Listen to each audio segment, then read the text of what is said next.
Hey, I'm Mark. Come on in. I'm still at home. Sounds like a lot of you guys are too. Hey, had this interesting thing happen last week. I had a huge spike in viewers, like 5 times what I normally get. And a lot of people were watching my analyses of conference realignment. Conference realignment winners, conference realignment losers. Got some choice comments from some Arkansas fans. And a lifelong ban from Walmart.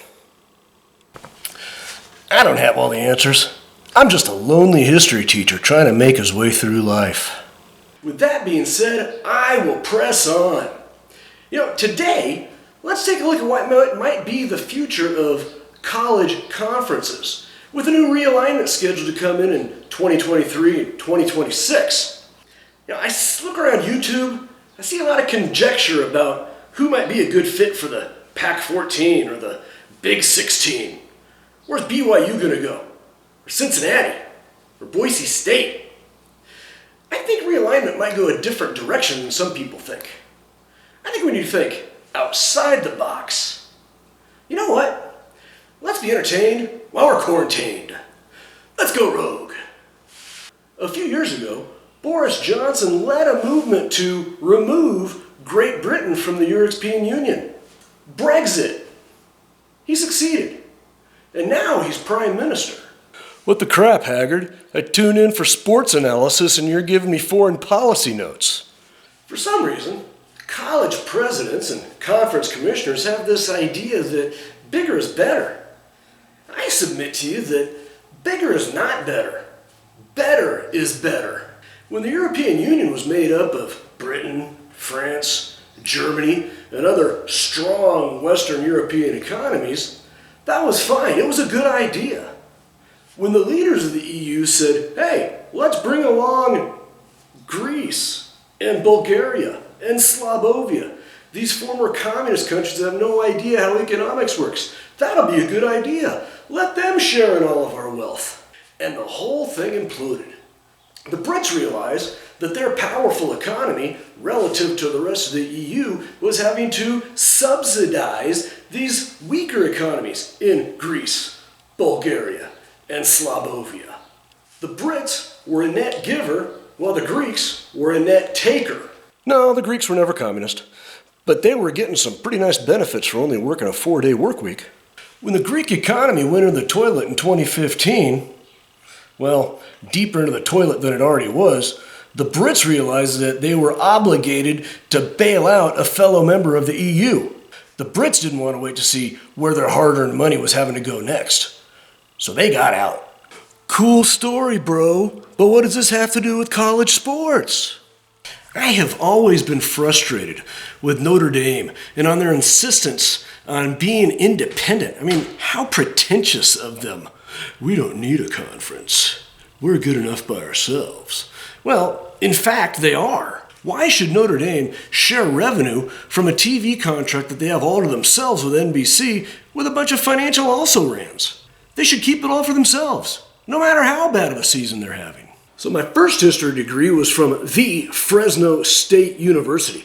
It was so awesome in 1990 when my Dogs got the invitation to join the Western Athletic Conference, then composed of BYU, Utah, Colorado State, San Diego State. My Dogs were playing with the big boys now. San Jose State, Utah State, New Mexico State.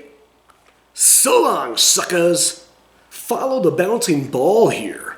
The next year, the Southwest Conference broke up with the 4 major Texas schools joining the Big 8 to form the Big 12. The Orphan 4, Rice, Houston, SMU, and TCU, were invited to join the Western Athletic Conference. And then the leadership of the WAC had an epiphany.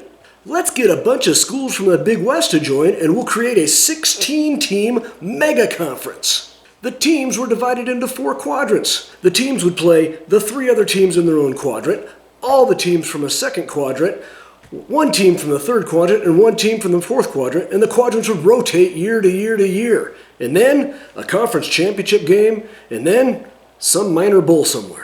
After a few years, the power teams in the conference, BYU, Utah, Colorado State, San Diego State, Stung by the perceived weakness of the new watered-down conference, stung by the lack of traditional rivalries and the absurdity of the arrangement, they bolted from the conference, creating the Mountain West, which is essentially the original Western Athletic Conference. The Western Athletic Conference name remained with this hollowed-out league of second-level teams from Texas and California.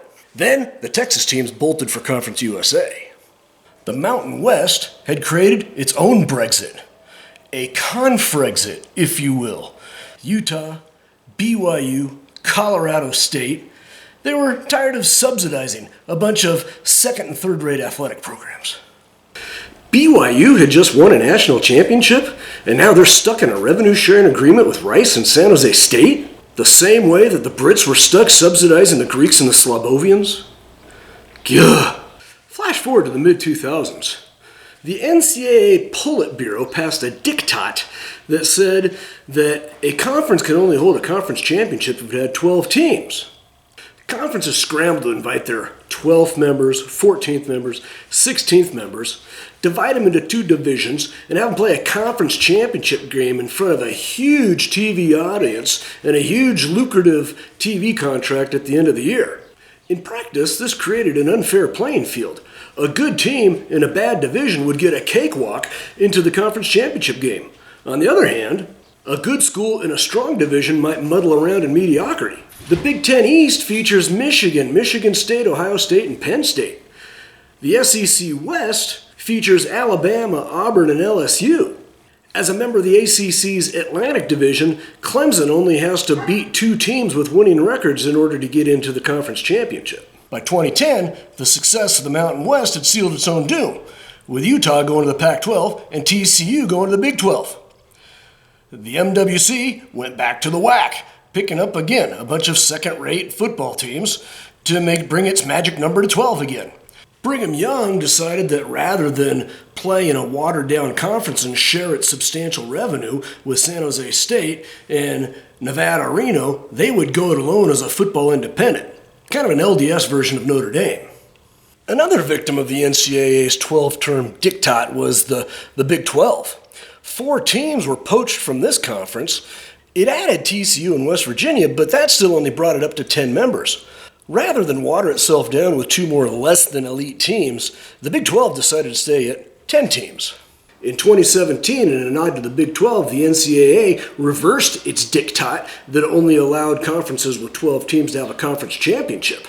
The Big 12 now played out the season and simply had its top 2 finishers play in its own Big 12 conference championship. Another conference that benefited from the reversal of the diktat was the Sun Belt. The Sun Belt had adopted New Mexico State and Idaho, 2 teams that were not asked to join the Mountain West after the Western Athletic Conference broke up, in order to get to 12 teams. Now, no longer needing 12 teams for that lucrative conference championship game, the Sun Belt now jettisoned the Vandals and the Aggies. How bad are things when the Sun Belt kicks you out? The Big East did the same thing to Temple in 2002, kicking them out of the conference for being non-competitive. And that's the crux of the matter. Bigger is not better. Better is better.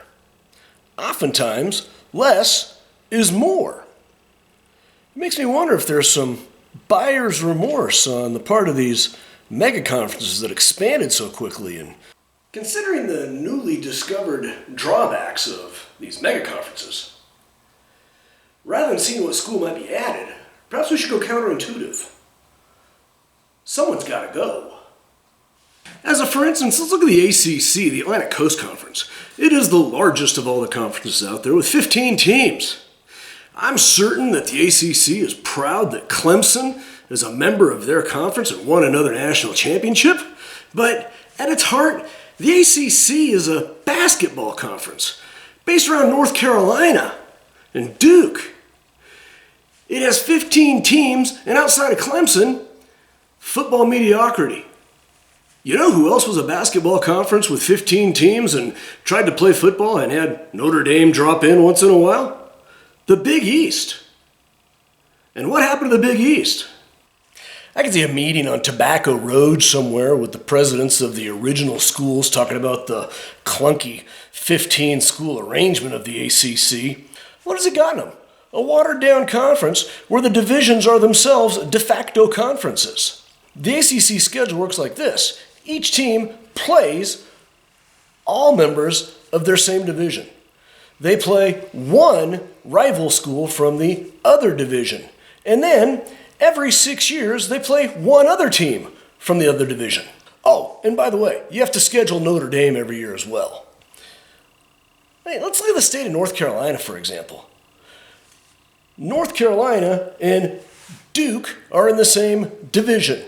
North Carolina has a yearly rivalry with North Carolina State. And then the other North Carolina school, Wake Forest, UNC plays them once every 6 years. Okay, fine, you'll see them again come basketball season. Once. And maybe again in the conference tournament. Let's just do officially what the ACC is already doing to itself. Let's split that mess up. What does the ACC value? Basketball and rivalries.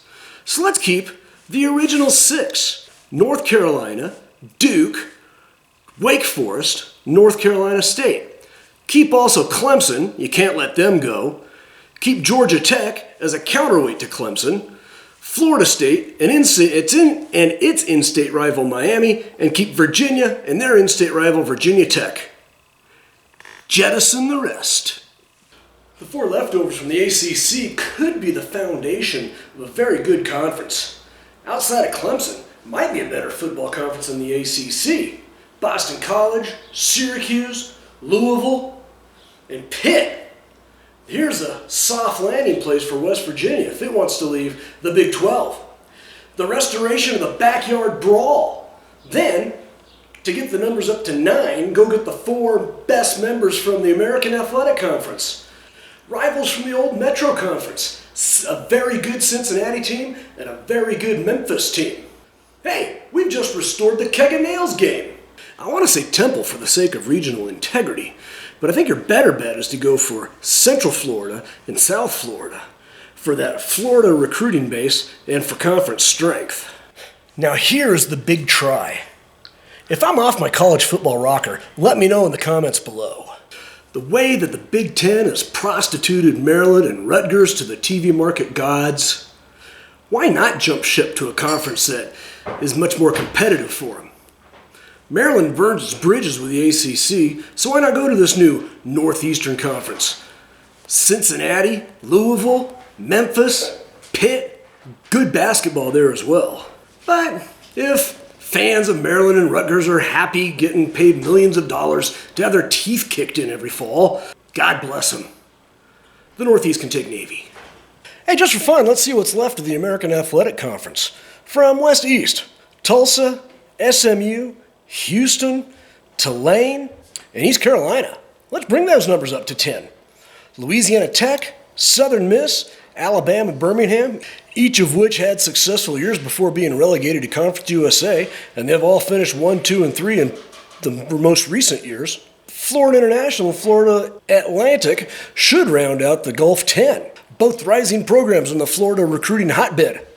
I'm not a fan of Lane Kiffin, but he took Florida Atlantic to 11-3 last year. I guess this arrangement's tough on Houston. I mean, we've seen in the past how with the first sign of success in Cougar country that their coaches get hired away by either Texas or Texas A&M. It's too bad for them. So what do you say? Will college conferences just continue expanding until they reach some tipping point like the Western Athletic Conference? Is bigger better, or is better better? Is less more? Does the 15-team ACC make it better than the 10-team Big 12? Let me know in the comments below. I love this stuff. I love talking college football, college basketball, college sports. One day, life will be perfect. And until then, I hope you're entertained while you are quarantined. I had fun, but I won't quit my day job. And hey, if you ever need a fix of college sports, college athletics, remember me. I'm Mark Haggard. I'm a history teacher, and I've gone rogue.